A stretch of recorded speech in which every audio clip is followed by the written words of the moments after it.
Poco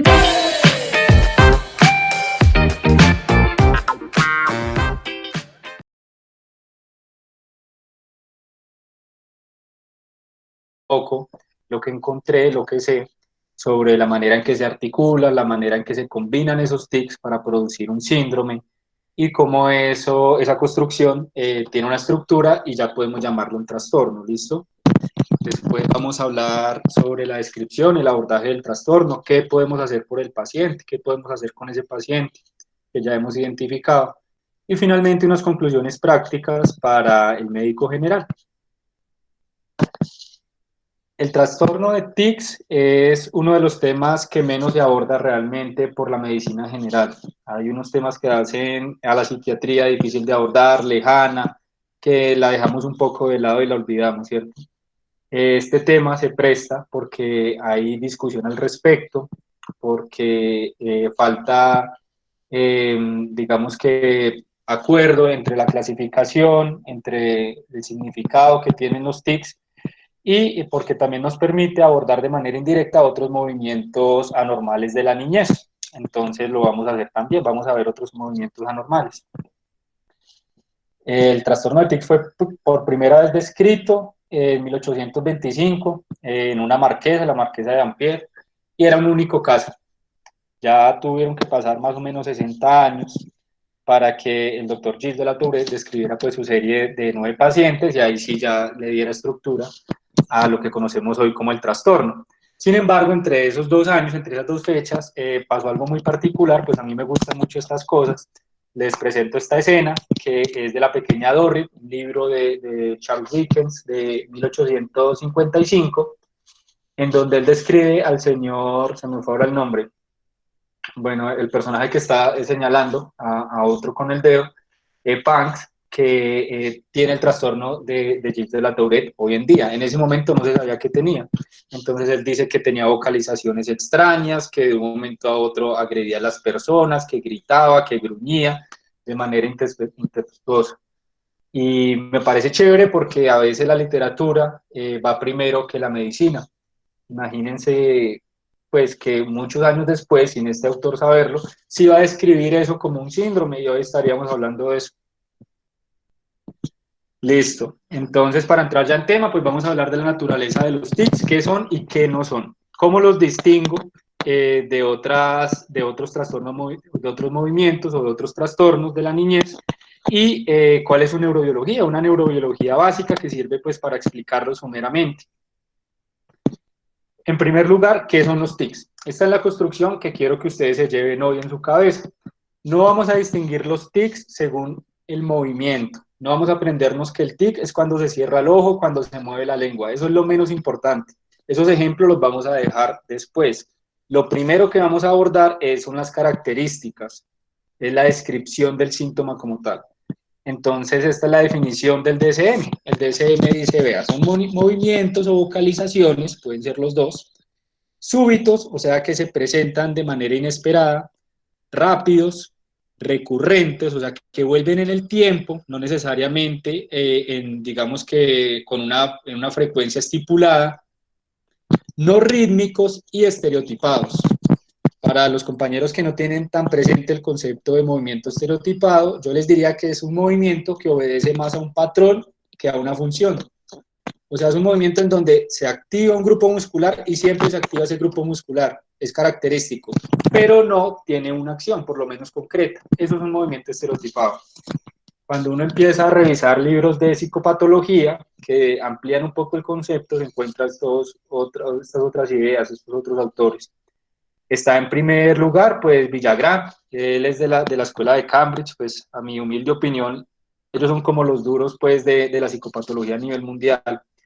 Y dice, vea, son movimientos involuntarios, involuntarios no quiere decir inconscientes, porque los pacientes pueden ser conscientes de ellos en determinado punto. Son movimientos involuntarios y con un gran esfuerzo se pueden suprimir. Y quiero que se graben esto es muy central de los tics. Con un gran esfuerzo los tics se pueden suprimir por 30 segundos, por 60 segundos, incluso hay pacientes que lo hacen durante horas. Pero cuando los tics llegan de nuevo, cuando reaparecen, tienen una mayor intensidad. ¿Listo? Cuando yo estoy en OPTC, me imagino que todavía utilizamos este libro de Fierro, la semiología de Fierro. Entonces, la semiología del psiquismo se llama, ¿no? Dice, los tics también pueden involucrar la totalidad del cuerpo. Sin embargo, eso no es lo habitual. Lo habitual es que sea de los hombros para arriba, pero es posible que se presenten en otras localizaciones. Son precedidos de una necesidad perentoria de realización. O sea, hay una necesidad que es una sensación que es desagradable, una necesidad de realizarlo. Cuando el paciente realiza el tic, cuando hace el movimiento o la vocalización se lleva a cabo, siente cierto alivio. Eso no quiere decir que los pacientes cuando tienen tics sientan, digamos que beneplácito, que se sientan bien, que genere alguna forma de placer. No es placer. Lo que pasa es que se alivia la tensión, se alivia lo desagradable. Estas cosas son muy importantes tenerlas en cuenta porque los pacientes nos van a llegar y esto es lo que le debemos interrogar, no tanto si movió un ojo o si se movió para la derecha o para la izquierda. ¿Listo? Esta doctora Amparo Velo dice, se atenúan con la distracción y remiten durante el sueño. Es importante tener en cuenta que los tics se atenúan con la distracción. Cuando hay tareas que son sencillas, que son fáciles de realizar, por ejemplo en el colegio el niño está escribiendo, remiten los tics. Y ya cuando el niño llega a la casa, empeoran los tics, porque el niño ya está distráctil, porque ya no está focalizada su atención hacia un único objetivo. Eso hace que muchas mamás lleguen y digan, veas que él en el colegio se porta bien, pero acá en la casa es que empieza a remedar a todo mundo, empieza a gritar groserías, y nosotros le tenemos que dejar en claro que en la casa pues lo que pasa es que no tiene el mismo nivel de distracción que en el colegio. Remiten durante el sueño, pero no desaparecen completamente. Los tics se pueden encontrar en cualquiera de las fases del sueño, ¿listo?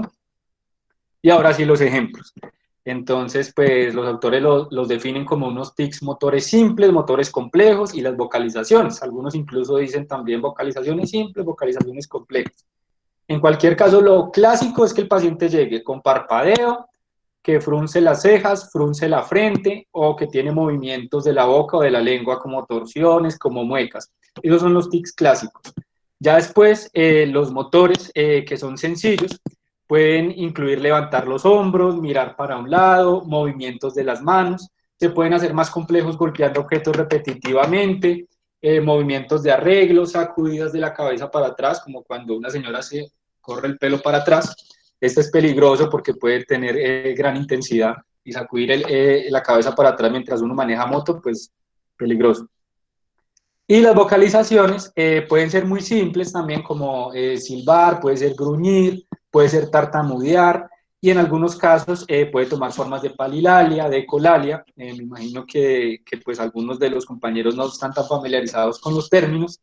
Entonces, algunos de estos pacientes, les voy a explicar, empiezan a repetir el último movimiento de su interlocutor o a repetir el último movimiento que llevaron a cabo.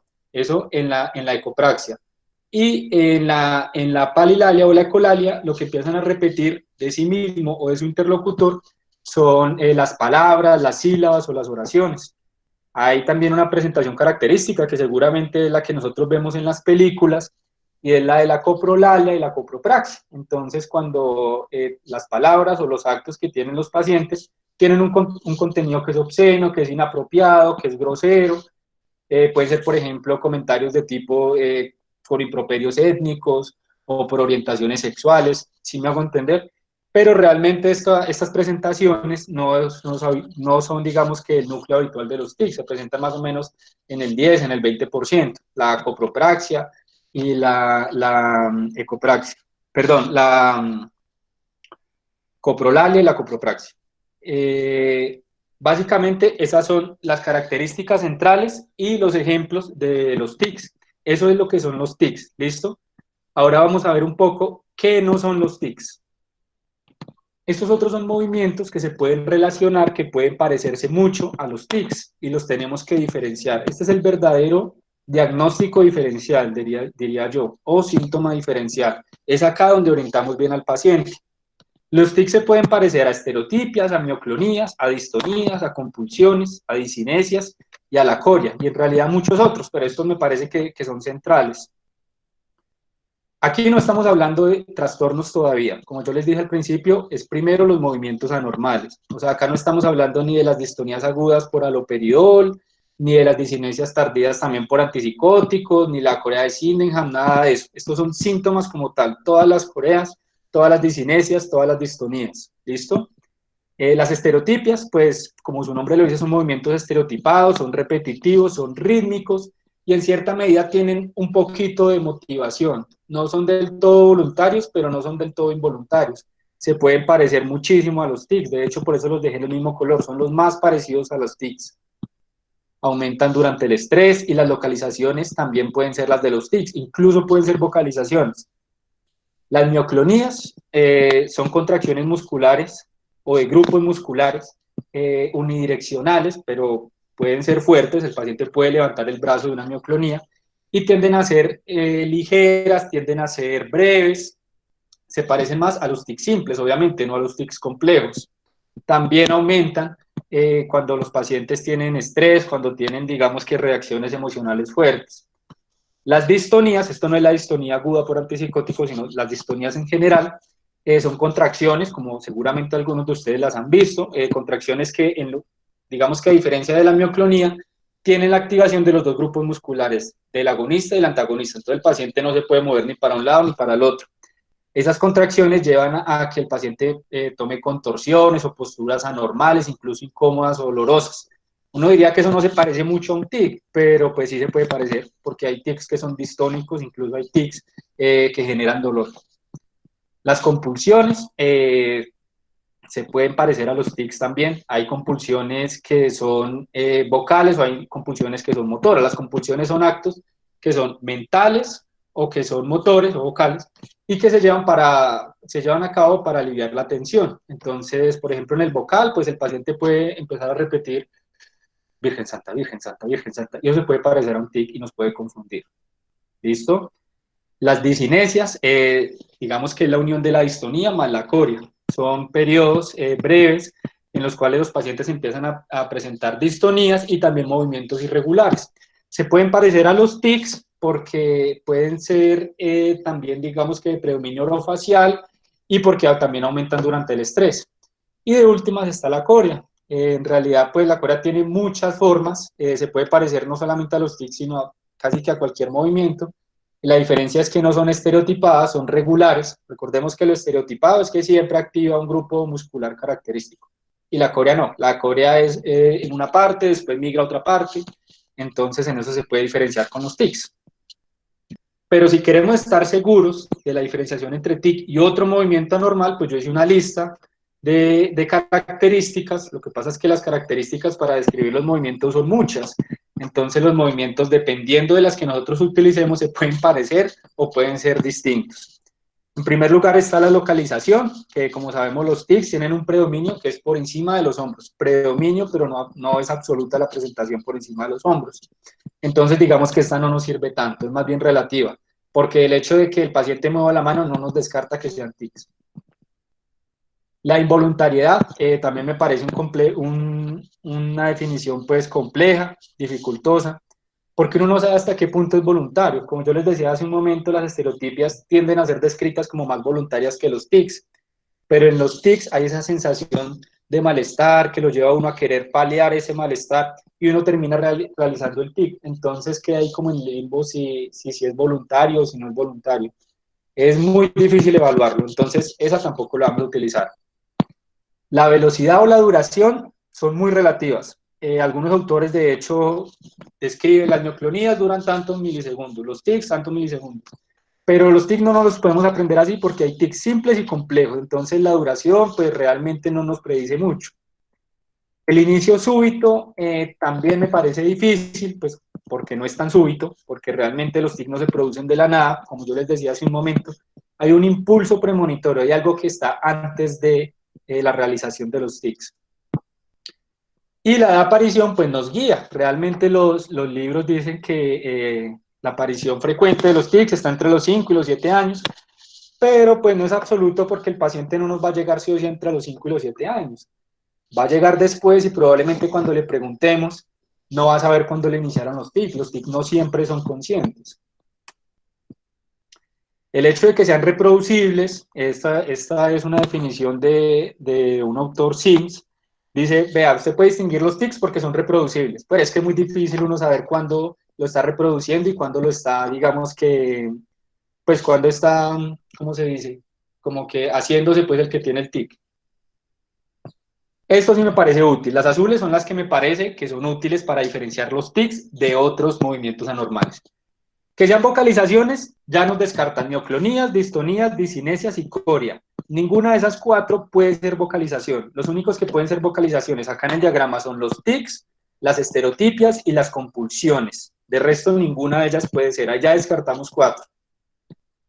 Que sean estereotipadas, que sigan un patrón de activación, solamente se cumple en el caso de las estereotipias y de las compulsiones, obviamente también de los tics.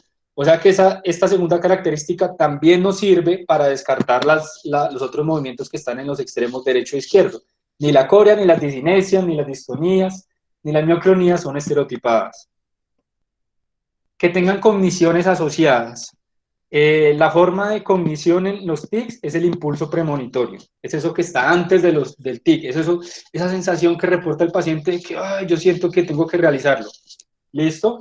También está presente en las estereotipias y no está presente en las compulsiones, pero en las compulsiones hay una cognición. Obviamente, las obsesiones, que son esos contenidos mentales angustiantes que llevan al paciente pues, a realizar las compulsiones. La presencia en el sueño. Ahí ya podemos distinguir las estereotipias. Las estereotipias no se presentan en el sueño y los tics sí se presentan en el sueño. De hecho, las estereotipias no se presentan porque requieren cierta voluntariedad, como yo les decía. Y si uno está dormido, pues no tiene voluntariedad. Lo mismo las compulsiones. Si uno está dormido, pues no tiene compulsiones. Y las distonías tampoco se describen durante el sueño.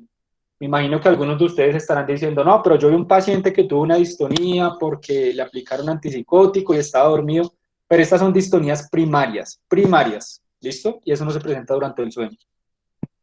Y supresión voluntaria, esto es clave, muchachos, llévenselo por favor en la cabeza. Los tics tienen supresión voluntaria y las estereotipias pueden tener supresión voluntaria, pero no es lo clave de las estereotipias. El paciente con estereotipias simplemente no la quiere suprimir, porque hasta cierto punto es voluntario. Las compulsiones también pueden tener supresión voluntaria por algún tiempo y las disinesias también, pero eso requiere bastante esfuerzo por parte del paciente. Listo, entonces estas son las características que me parece que nos pueden ayudar a distinguir. Espero que hayan logrado abstraer algunas, igual las vamos a repetir durante la charla. Bueno, este es el sustrato neurobiológico. En primer lugar, pues esto no está muy bien dilucidado. Yo voy a tomar acá el puntador y les voy a decir. Entonces, este es el sistema de relevancia. Así es que nosotros le damos relevancia a un acto que llevemos a cabo. Aquí retroalimentamos para consolidar y para fortalecer los hábitos. Esto es lo que se llama el aprendizaje procedimental, este circuito.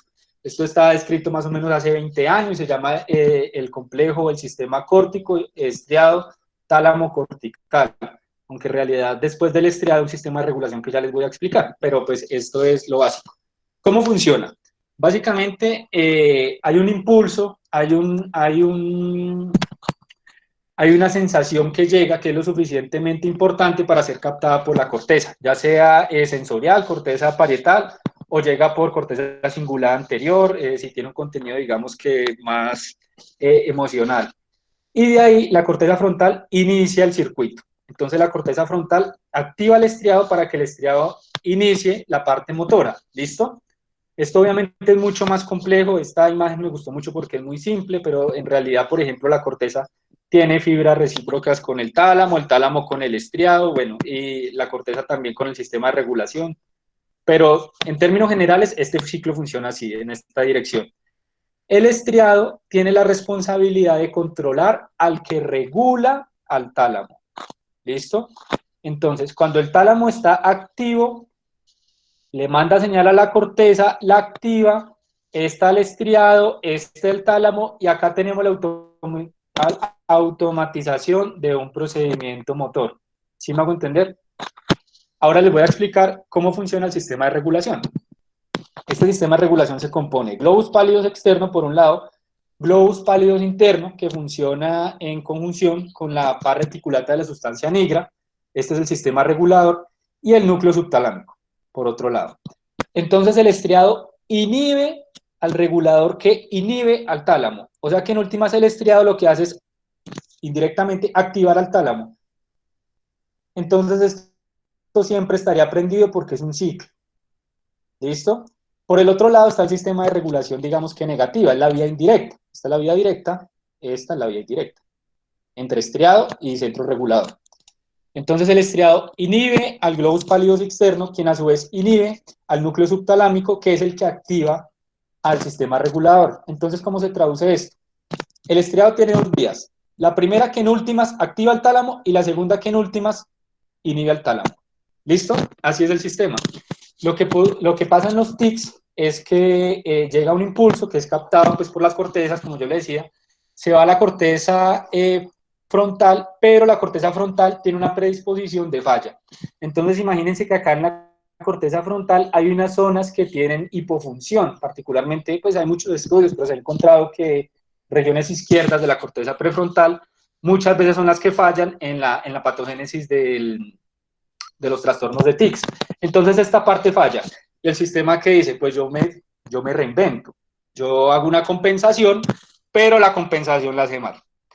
Entonces, la compensación viene a ser que se aumentan la activación de otras zonas corticales, por ejemplo, el área motora suplementaria, y que estas vías que bajan hacia el estriado se hacen más fuertes y más abundantes. Entonces tenemos una zona que se activa pero no se debería activar, que es el área motora suplementaria. Tenemos entre la corteza prefrontal y el estriado más vías, más axones y axones más gruesos y con más mielina, o sea, aumenta la capacidad, digamos que de difusión de esos axones. Entonces esto se replica. Esto se replica. Y eso es básicamente cómo funciona el trastorno de tics. Si me hago entender, se empieza a mecanizar los movimientos motores, las vocalizaciones, y el tálamo, que es el que debería ser el vigilante, no está bien inhibido por el sistema regulador, entonces deja pasar a todo el mundo para el segundo piso. Es así como se supone que se pueden explicar los tics, pero también se ha utilizado para el trastorno obsesivo compulsivo, para otras patologías. Entonces realmente no tenemos unas herramientas que sean estrictamente del trastorno de tics. ¿Qué nos podría hablar del trastorno de tics expresamente? Serían estas zonas que tienen más que ver con el impulso premonitorio. Entonces en este estudio, les dejo ahí referenciado por si le quieren pegar una miradita, tomaron unos pacientes con trastorno de tics y les miraron, los compararon, perdón, con pacientes que no tenían trastorno de tics. Entonces, 2 segundos antes de que el paciente realizara el tic, o sea, cuando se supone que está el impulso premonitorio, las imágenes funcionales mostraron que había una mayor activación de área motora suplementaria, como yo les había dicho, que está acá en rojo, de corteza cingulada anterior, que está en azul, y de la ínsula, que está en amarillo, comparado pues con los pacientes que no tenían el trastorno de tics.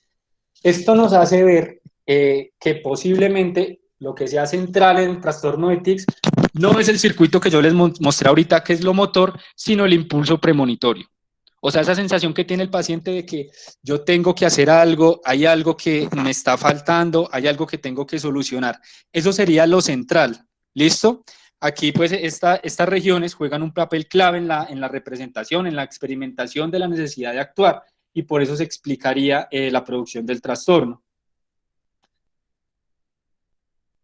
Bueno, ya les expliqué un poco qué son los tics, qué no son los tics, cómo los podemos distinguir, y ahora vamos a ver cómo se articulan para formar un trastorno. Vamos a ver las clasificaciones. Por medio de las clasificaciones internacionales, pues vamos a definir al trastorno y también describirlo un poco, ¿listo? Entonces, la primera clasificación es la del DSM. Yo no puedo hacer dos cosas a la vez. Listo. DSM, entonces dice, bueno, el DSM los tiene ubicados en los trastornos del neurodesarrollo, y eso ya nos da la idea que es un trastorno del desarrollo, pues, perdón la redundancia. Y lo construye la idea a partir del trastorno de Gilles de la Tourette. O sea, Gilles de la Tourette es lo más importante o lo más central, y a partir de ahí, alrededor de él, están los otros trastornos. Establece variantes en función de la duración, la etiología supuesta y la presentación clínica alrededor de ese Gilles de la Tourette. Entonces, esta es la forma que lo hace el DSM. Lo central es la presencia de tics, ¿cierto? Entonces, los tics súbitos, con el impulso premonitorio, bueno, ya todo lo que vimos. Y a partir de ahí hay una organización que es jerárquica. Jerárquica quiere decir que si se cumple el azul, no se cumplen los verdes. Si se cumple el primer verde, no se cumple el segundo ni los grises. Si se cumple cualquiera de los dos verdes, no se cumplen los grises. Así, vamos en orden. Entonces, lo primero que se tiene que descartar, digamos que lo más complejo, es que el paciente presente un Gilles de la Tourette. Entonces, el Gilles de la Tourette es que tenga los tics motores múltiples, o sea, más de uno, o sea, tiene 2 motores mínimo y 1 vocal. Criterio B, que esté por más de un año. Antes el DSM decía que tenía que tener los síntomas durante un periodo, digamos, sin interrupciones mayores a 3 meses. Que un paciente que cumpliera 3 meses sin ninguno de los dos tics ya no cumplía, pero pues ya se quitó ese criterio del DSM. Entonces el paciente puede tener al inicio del año, puede tener los 2 tics motores y al final puede tener el vocal y ya nos clasifica para estos 2 criterios del Gilles de la Tourette.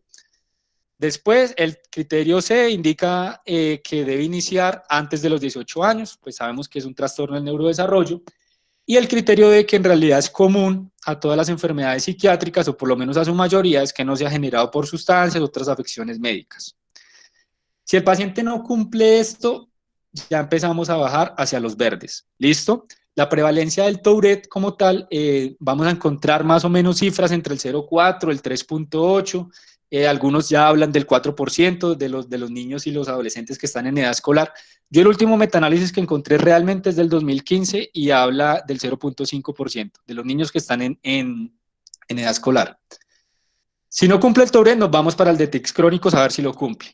Entonces, el de tics crónicos es que tenga tics motores o vocales, ya no se requiere que los motores sean 2, puede ser 1 motor y ya, o 1 vocal y ya, y que esto esté persistente por más de un año y que inicie antes de los 18 años y que no sea debido a sustancias o afecciones médicas. O sea, básicamente que solamente tenga un tic.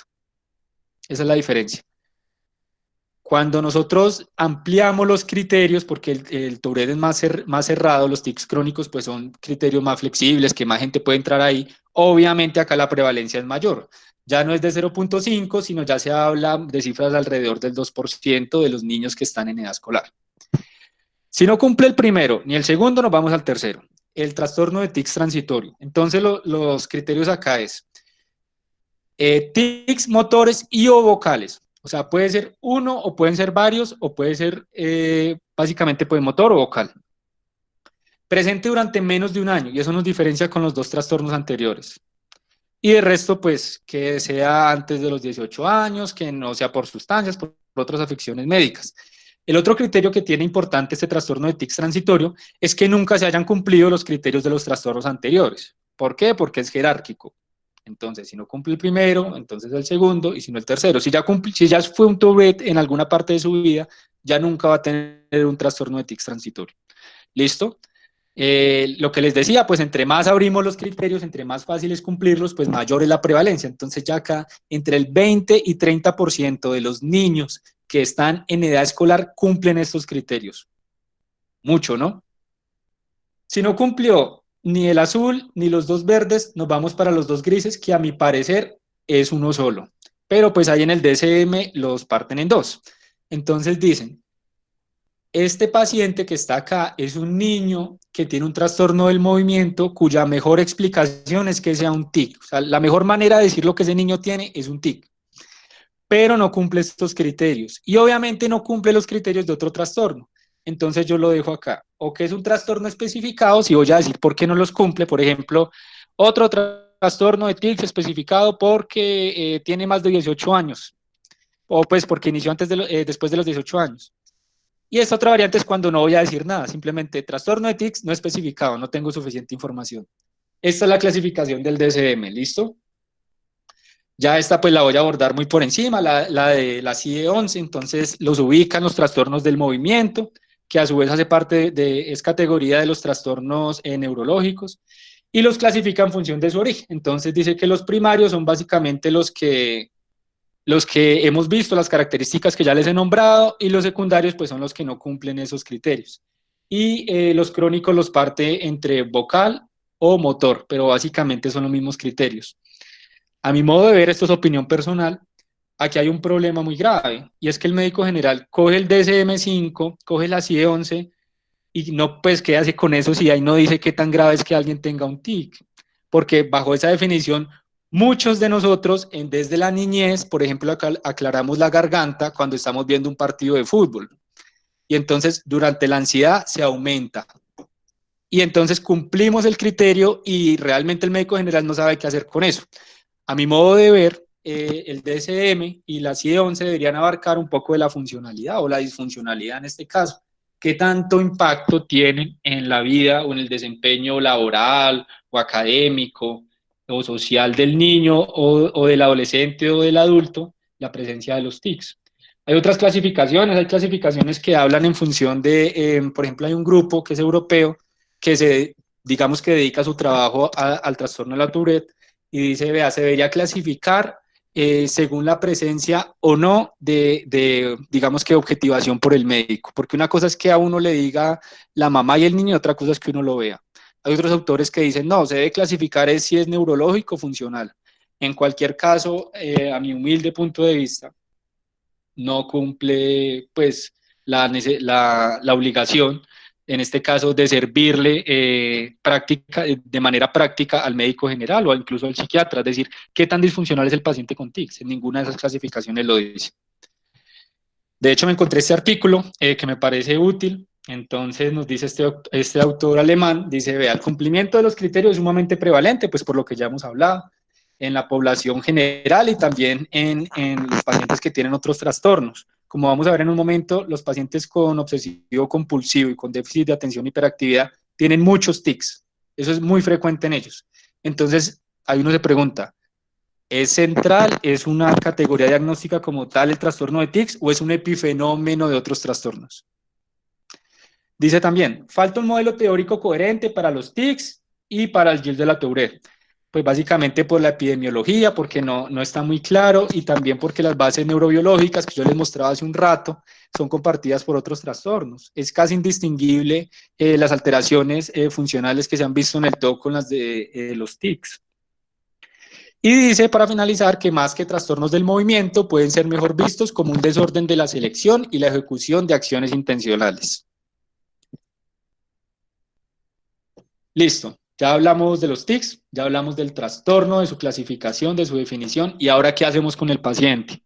Debemos conocer el curso del trastorno, debemos saber las comorbilidades, el diagnóstico diferencial, y qué puedo hacer yo por el paciente en definitiva, porque ese paciente va a llegar, por más de que, digamos que la clasificación no nos diga mucho en la vida real, estos pacientes van a llegar y nosotros tenemos que aterrizar nuestro conocimiento a la práctica real. Entonces, acá en la gráfica del centro les muestro la edad a la que aparecen los tics, 5 o 6 años, es cuando son más fuertes o más prominentes. Acuérdense que muy probablemente cuando el niño los empieza a presentar no son detectados sino mucho después. Ahí no. Inicio de los 5 o 6 años, hay unos factores de riesgo, básicamente el género, siempre vamos a encontrar que en los hombres es más frecuente a razón de 3 a 4 veces.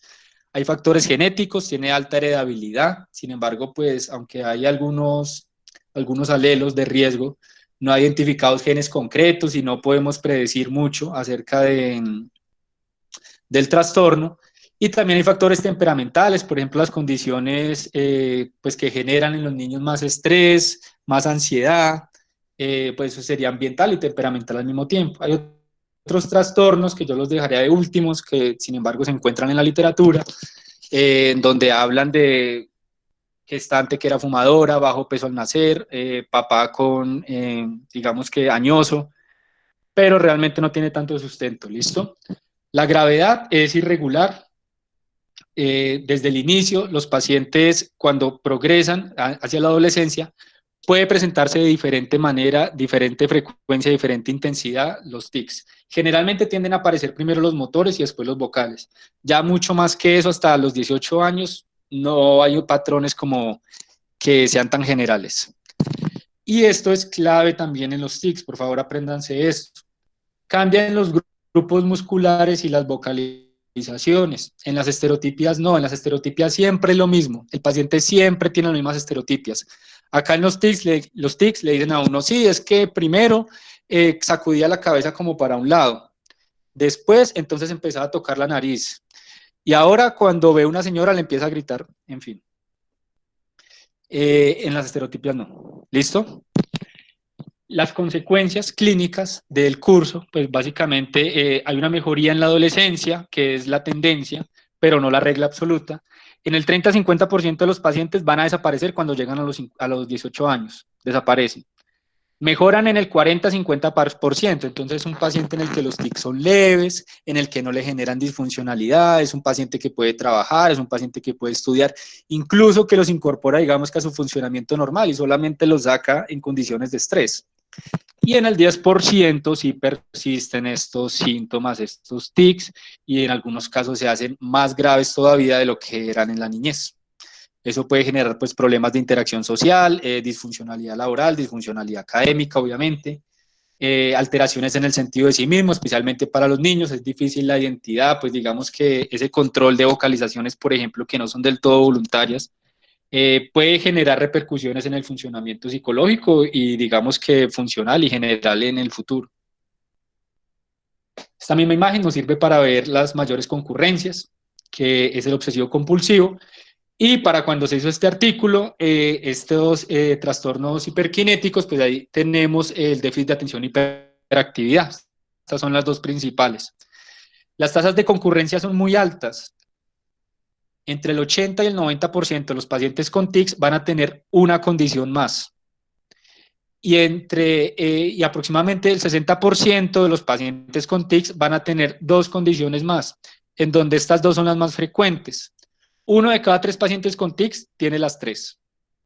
Obviamente, como ustedes imaginarán, eso empeora el pronóstico, la respuesta al tratamiento, es un paciente que tiene más disfuncionalidad hacia futuro, en fin. El riesgo cambia según la edad. Obviamente las concurrencias que se presentan al inicio en los niños pues tienden a ser estas, pero no son las mismas que se van a presentar hacia los 20-30 años. Ahí ya los pacientes tienden más al uso de sustancias para controlar esos impulsos premonitorios, tienden más a los trastornos depresivos, incluso los trastornos bipolares, y tienen mayor riesgo suicida hasta de un 8%, imagínense.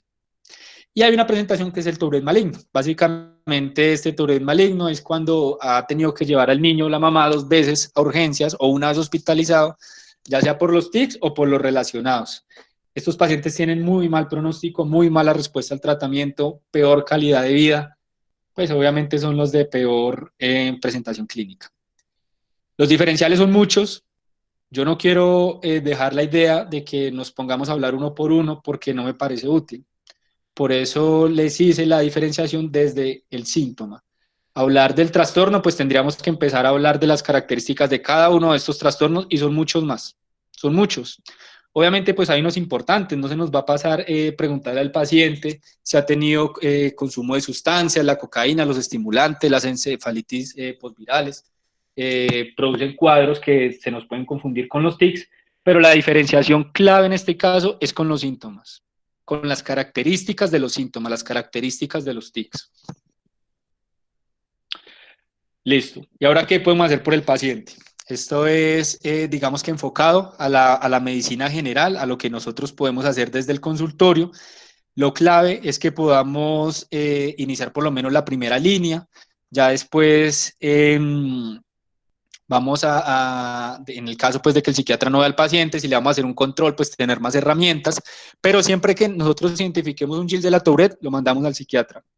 Siempre que encontremos que, bueno, no es tan disfuncional, no le genera tanto impacto, pero sí como que tiene un déficit de atención y hiperactividad, lo mandamos al psiquiatra, o un obsesivo compulsivo. ¿Listo? Nos vamos a fijar mucho en las concurrencias potenciales del trastorno. Y lo que sí podemos iniciar, como les decía, es la primera línea farmacológica en función de estas variables que les voy a decir. Entonces, focalizar la entrevista hacia la disfuncionalidad generada por el trastorno, saber qué tan disfuncional es el niño o pues el adolescente, o si llega ya adulto con el trastorno, que es lo menos frecuente, pero que puede pasar. ¿Qué tanto impacto tiene en su funcionamiento ese TIC? Segundo, el malestar es criterio de tratamiento si lo reporta el niño. Si el niño no cumple el primer criterio, que es el de la disfuncionalidad, y tampoco siente malestar, pues no tendría necesidad de iniciar tratamiento, por lo menos desde nuestro consultorio de medicina general, ¿cierto?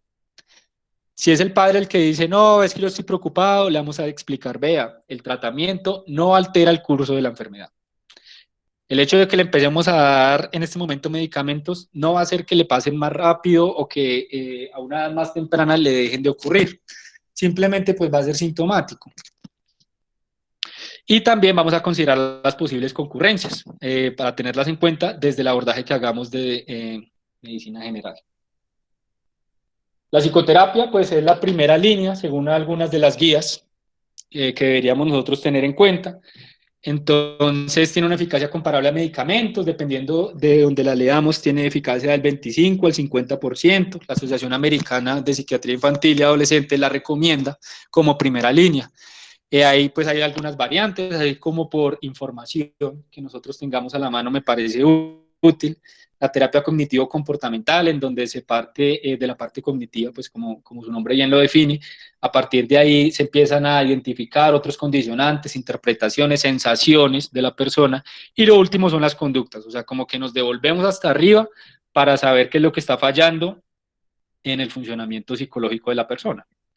La terapia de reversión de hábitos, pues es muy chévere también, entonces esa tiene dos fases. En la primera se hace consciente al niño de los tics y de las conductas premonitorias, de los impulsos premonitorios, perdón, y de esa manera pues se ayuda a paliarlos en la segunda etapa. La segunda etapa es que desarrollen otro movimiento, un movimiento diferente a partir del impulso premonitorio. Entonces, cuando tenga la sensación, en vez de tocarse la nariz, entonces va a levantar la mano derecha. Y el niño empieza a mecanizar eso. Uno diría pues que entonces por el sistema que yo les mostré al principio se repite el ciclo y entonces automatiza y se vuelve un nuevo tic, pero realmente la evidencia es buena al respecto y como les decía al principio no es inferior a la farmacoterapia. Y por último está la intervención integral de conducta, que básicamente es esta misma terapia de reversión, pero le agregan algo más ambiental, de relajación, y también la persona aprende a controlar algunas otras variables que son las que exacerban los tics. ¿Listo? Entonces esta es lo farmacológico, está apoyado pues en estas tres guías, no les voy a decir mucho qué recomendaciones de cada guía, sino como en general. Nosotros podemos llegar hasta los alfa-2 agonistas, que es la primera línea farmacológica. La guanfacina, la clonidina, esas son las dosis de la Sociedad Canadiense, se las dejo ahí por si le quieren pegar un pantallazo. Tener en cuenta que esto produce somnolencia, tener en cuenta que hay un riesgo cardiovascular y que si el niño es familiar pues de una persona que tenga un alargamiento de prolongación del QT, pues no es candidato, ¿cierto?, a que le demos alfa-2 agonistas. En cualquier caso, los vamos a considerar si queremos darle tratamiento farmacológico porque lo necesita antes de que tenga la cita con el psiquiatra. Y ya después pues les cuento que la segunda línea es más de los atípicos, particularmente en Estados Unidos la FDA pues tiene la pimosida, que la ponen por acá en algunas guías, pero realmente no es tan bueno iniciar con antipsicóticos. Por eso a primera mano para el médico general y nosotros también los psiquiatras dejamos agonistas y no antipsicóticos por todo el perfil de efectos secundarios que ustedes conocen, extrapiramidales, metabólicos, hormonales, no es lo más seguro.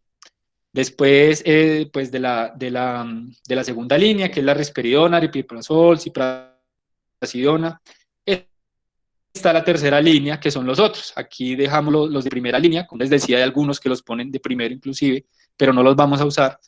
La haloperidol, la flufenacina, la tetrabenazina, que es un muy buen medicamento, pero que es costoso, y el topiramato, que básicamente pues, lo recomienda la guía americana de neurología, pero no tiene tanta evidencia. Y en últimas, pues si el paciente es muy sintomático, se ha fracasado a lo demás, y si son tics motores, digamos que muy localizados, le podemos dar o lo podemos dirigir hacia la toxina botulínica. Tratamiento para refractario está la estimulación cerebral profunda. Esto se hace desde hace mucho tiempo. Realmente antes se hacían ablaciones. No sé si recuerdan la imagen de la vía directa e indirecta. Entonces se hacían como ablaciones de la vía directa para el TOC, para trastornos también de este tipo. Ya hoy se está optando más por esta estimulación que es más direccionada, que envía los impulsos a zonas, digamos que específicas del cerebro, particularmente, pues como vemos en este estudio, en globos pálidos y en tálamo. Yo les había mostrado la importancia de estas dos zonas como regulador y como celador, casi, del sistema de automatización. Entonces, estas son las indicaciones: mayores de 25 años, trastorno crónico y severo con alteración de la funcionalidad, falla terapéutica con medicamentos y con psicoterapia. Sin embargo, la psicoterapia no se suspende. Tratamiento estable, optimizado de sus comorbilidades. Ustedes dirán que si en Colombia sí se hace, sí, sí se hace. Hay entre 1.000 y 1.200 personas que han tenido esta intervención.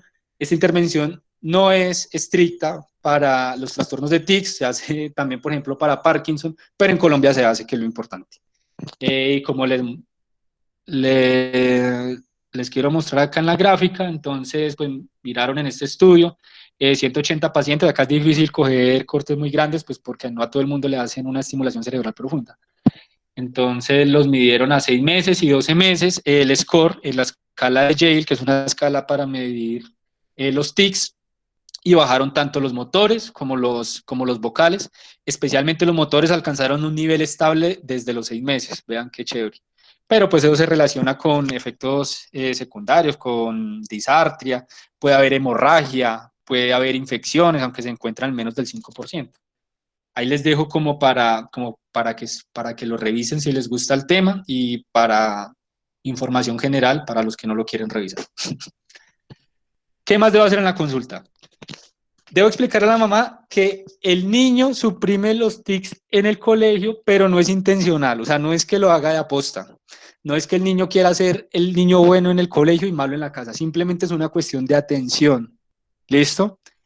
El niño no está remedando a los demás. Pasa mucho que por la ecopraxia, los niños empiezan a realizar los mismos movimientos, los mismos actos motores de sus interlocutores o pues de otras personas. Es un proceso completamente sin intención, se le debe explicar tanto a la familia como en el colegio que el niño no está remedando a los demás. El niño se beneficia de actividades tranquilas y con propósito. ¿Listo? Obviamente las actividades más estresantes pues van a ser más problemáticas. Es una condición muy común, tiende a mejorar en la adolescencia y no siempre requiere tratamiento. Es muy importante explicarle a la mamá o al paciente, pues si ya está grande, el pronóstico. Incluso si es niño también es bueno explicarle el pronóstico, siempre tengamos eso en cuenta. Si no pudimos ver los tics, pues decirle a la familia que los trate de grabar para que los podamos objetivar. Esa es una recomendación que se me olvidaba de una de las guías. Trate de objetivar los tics, trate de verlos usted mismo. Una buena anamnesis más un examen neurológico normal más tics presentes objetivados hacen el diagnóstico y ese paciente va para el psiquiatra. ¿Listo? Si el tratamiento no va a cambiar el curso de la enfermedad. Listo, ya les había comentado eso. Y por último les voy a presentar unas conclusiones prácticas sencillas para el médico general. Entonces, en la primera consulta debo dejar muy claro la edad de inicio del tic, la frecuencia y las características, los factores desencadenantes, los factores de alivio y los agravantes de ese tic. Por favor, no olviden, impulso premonitorio, clave, clave. Control voluntario, clave. ¿Listo? El diagnóstico diferencial es muy extenso, como lo pudieron ver.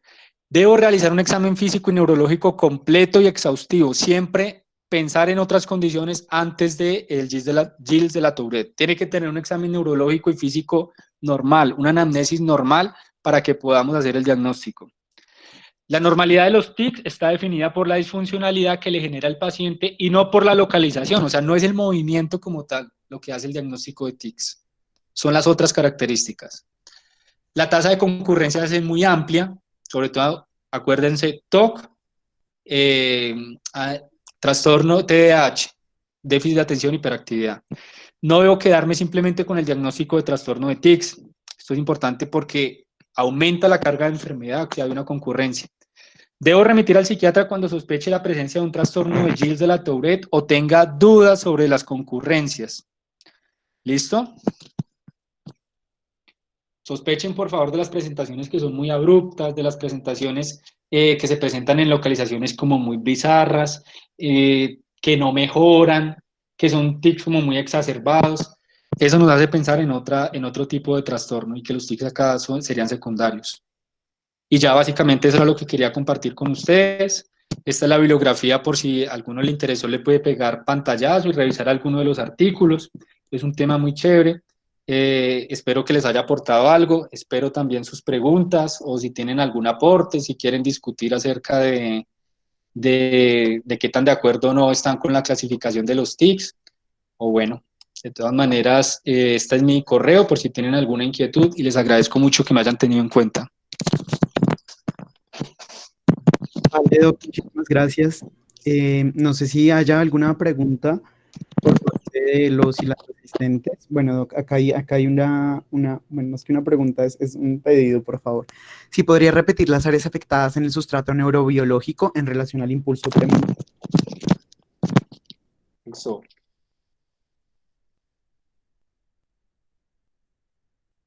Entonces, esta es la otra forma de ver, perdón, perdón, esta es la otra forma de ver los tics, ¿listo? Entonces, ya no los tics como desde el movimiento. No es que lo central es el movimiento, sino que acá lo central es el impulso premonitorio, lo que está antes. Entonces, hay unas regiones que son la corteza cingulada anterior, la ínsula y la corteza motora suplementaria. Esto está relacionado obviamente con el sistema límbico, que le da, digamos, que la importancia a la automatización de esos movimientos. Y ya después de que activan estas tres áreas que están hiperfuncionantes durante el impulso premonitorio, ahí sí va a corteza prefrontal y se desarrolla el otro sistema que era el que yo les había mostrado antes, de estriado, estriado sistema de regulación, tálamo y corteza frontal de nuevo.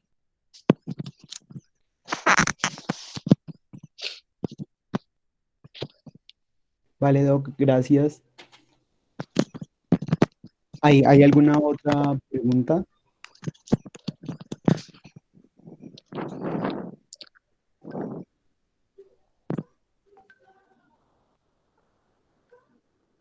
Vale, aparentemente no. La verdad es que quedó todo muy claro, Doc, muy resumido y bastante pertinente para nosotros como estudiantes de medicina, ¿no? Entonces, desde el CEF de Psiquiatría, le agradecemos muchísimo su tiempo y, bueno, tan interesante trabajo que su merced nos mostró. Ojalá tengamos la oportunidad de volvernos a encontrar. El CEF de Psiquiatría tiene las puertas abiertas para su merced en el momento que quiera volver. Y bueno, agradecer de nuevo.